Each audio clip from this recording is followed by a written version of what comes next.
ba kahaba ang pangalan mo? Kung isa ka sa tatlong magkakapatid na San Juan ng Pangasinan na inulat ng pahayagang Philippine Daily Inquirer, tiyak mapupudpod ang lapis mo sa pagsulat ng pangalan. Pinakamahabang pangalan sa kanila ay ang bunso na may 41 first name. Sa aming pagkatanong, wala naman daw anumang legal na pagbabawal sa haba ng nais mong pangalan. Ayon din kay Deputy Presidential Spokesperson Yusek Abigail Valte. Pero kung haba ng pangalan pag-uusapan, dalawa lang maaari mong maging problema. Ang pag-apply ng lisensya sa pagmamaneho at kung nais mo magtrabaho sa ibang bansa. Dahil kailangan mo mag-apply ng application form ng LTO at DOLE. 41 hanggang 43 lamang ang nakalaang individual na slot. Kasama na dito ang pangalan, middle name at apelido. Ang birth certificate, marriage license, SSS, GSIS at pasaporte, lahat linya lamang at doon na pagkakasyahin ang pangalan mo.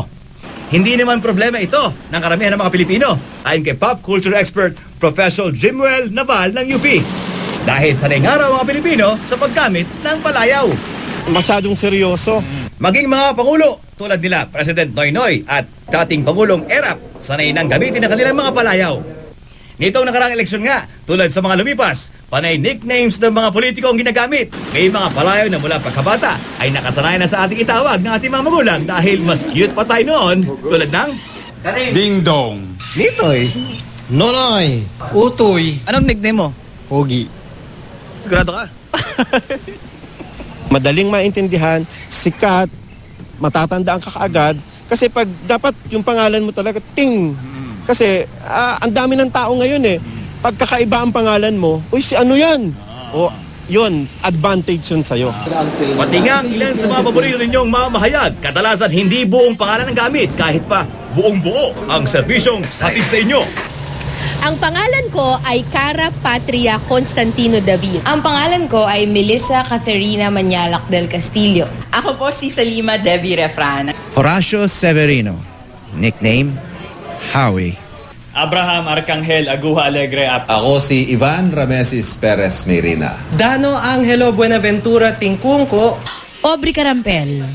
Aubrey Carampel, yun lang.